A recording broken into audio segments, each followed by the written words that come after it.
Hey everyone, it's Eric here from Netflix. Got another video for you guys today. Hope you guys are all doing well today. We got something for one of you guys out of state. This is a mail-in, and this is a Western Digital hard drive, and it's in here for data recovery. So we're going to see what's going on.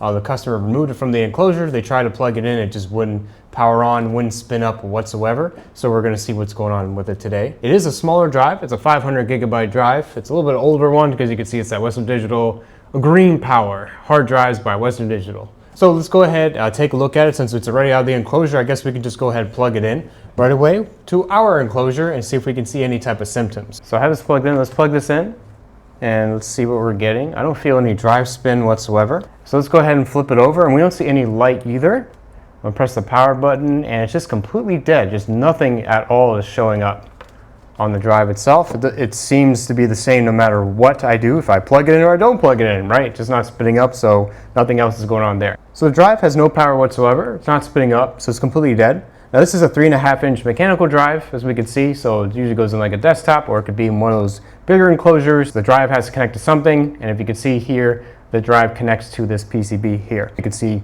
the pins here for power, and then you can see the pins here for data. And then there's also a terminal access here as well, right? So we can use tools to access the drive, which we'll do pretty shortly on that, right? As long as we get the drive up. But now since the drive is here, we need to go ahead and remove this, and we're gonna go ahead and test this piece of it because we see we're getting no power, no spin up whatsoever. So we remove this, and it usually has some type of covering for components, as you can see, like a little squish area. Pins connect here. That's one of the areas that connects to the drive, as well as the bottom area, which also connects to the drive. All right, so now instead of connecting the drive with the PCB, we're gonna go ahead and troubleshoot the PCB itself just alone, right? Because we wanna just focus, laser focus on what the problem is. We know it's not the drive as of right now. We don't have to worry about that because we need to get power to the drive. So let's go ahead and we're gonna use another tool. We're gonna be plugging this PCB in directly, and we're gonna see if we can find a short or a problem with the drive to see why it's not powering on. Now we're going to be using thermal imaging. So you can pay attention to this screen. So let's go ahead and plug it in and let's see how it's going to react. Let's see what happens when we turn it on. And oh, look at that in the corner. We can see something that's getting very, very hot, and it's disrupting everything else there, right? So let's go ahead and let's take a look to see what this is. We're going to go ahead and remove it, and then we're going to go over to our camera and we're going to go see what that is that's causing that problem. So if we go in the corner, we see this, right over here. This is our D4, it's a diode, so it's in the corner, and it's the reason why this whole entire thing is giving a short, right? We don't see that it's blown, we don't see anything else there, there's no evidence, right, of a damage. If we look, these areas are a little bit dirty on the pad. We can see everything else looks to be fine. You got a little bit of that nastiness. Even for the connection here, this is a little bit nasty, and it can be giving a little bit of a problem. So usually when we have this, we will have to clean that up, which we will do after we fix the issue.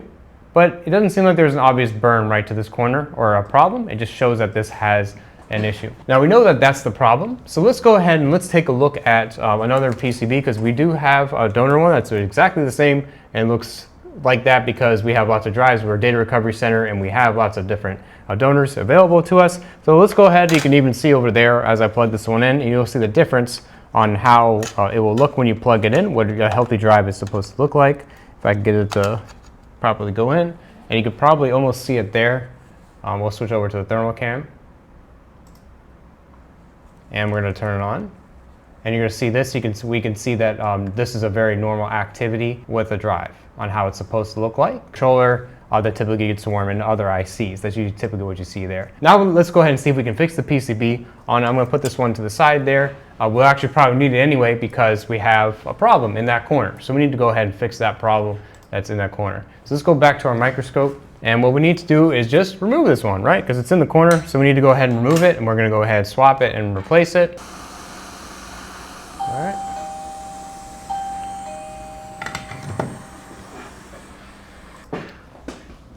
All right.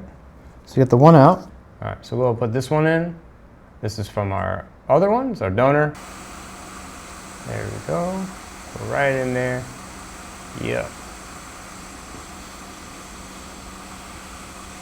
All right. Still boiling.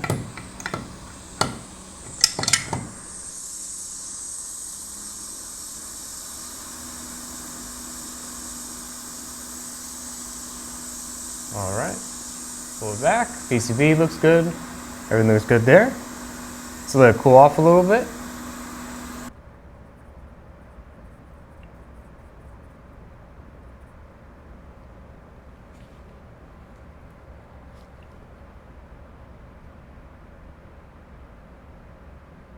Let's go ahead and check with the thermal cam first, just to confirm that, make sure it's good. I'm gonna put that up over there for you guys to see. And we'll also plug it in and look at it together. So let's see what's gonna happen. We're gonna plug it in now. Let's see what the change of behavior is.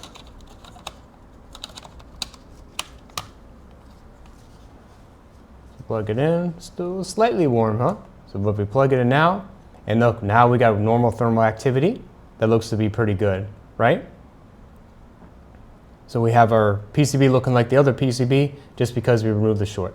All right, so our job isn't really done yet because we haven't recovered the data yet, right? We still need to do that. This is a smaller drive, it's a 500 gig drive, but when we power it on, what if we hear some type of clicking noise? What if we hear a beeping noise? What if the drive spins up but we can't see the data? We don't want to exhaust the internal heads that are inside there. We want to do this properly, and if there's any issues, we're able to overcome that by using our advanced data recovery tools, because Windows doesn't do enough on there to help out with any type of issues. It's just good for basic transfers and just looking at stuff that are completely healthy with no problems. So we're going to go ahead and use our advanced data recovery tools to work with the drive in a little bit of a different way. So we can have lots of other type of access if there's any type of hardware level encryption, even though this is an older Western Digital drive, doesn't quite have that. On some of the newer drives, you do have what's called SED lock, which is a self-encrypting drive lock that you would need to work with the ROM before you're able to access the drive there.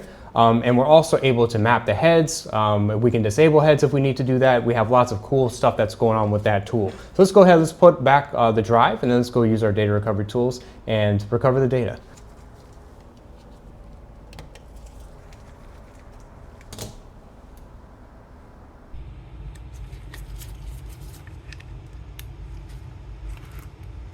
We are getting power to the drive. However, it keeps disconnecting over and over again. If we check the bottom here, these lights keep flashing. So there's still a problem. Let's see what's going on. Okay, so we plugged it in and we still saw there was an issue. It kept powering on, powering off a lot, very, very quickly. So that means it's connecting and then disconnecting. Now we did notice something that we forgot to do, and if you already know what it was, you probably were yelling at me while I was going over there to do it, right? That is because there's an issue with the connections here and how dirty it is. So let's go over to the microscope again. Let's take a look at it. Let's put it under and we'll see what is going on. All right, so we saw that this area is a bit dirty, right? And it's gonna be a problem with the connection because the connection needs to have a good, clean, nice connection that's there. So we're gonna go ahead and just use a magic eraser. Nope, not like the old product back then, but we're gonna go ahead and clean this up a lot better.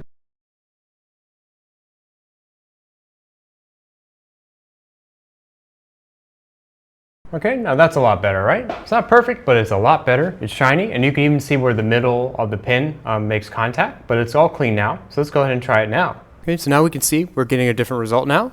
It's very stable and very steady. We can see the drive information, the passport information, everything here. It looks to be pretty good. We're gonna go ahead and check the heads now. We can make a head map. So we can see that there's 4 heads. All of them look to be pretty good. So we take our file explorer, we can see the data now. And since we have a drive here, we always want to image it to make sure there's no problems. So we're going to image it and then move the data to an external drive for the customer. I hope you guys enjoyed watching this video on doing a data recovery for our Western Digital hard drive. If you guys enjoyed this video, please leave a like. It really does help us a lot. Subscribe for more content. If you guys are out there interested in doing a data recovery, we have a mail-in option for you guys. It's a real nice, easy work order form that you guys can fill out on our website. You go to labfix.com. There's a mail-in repair option. There's a work order form there. Just fill that out, send it in, and we'll take it from there. Thanks a lot for watching, guys. Take care. Bye.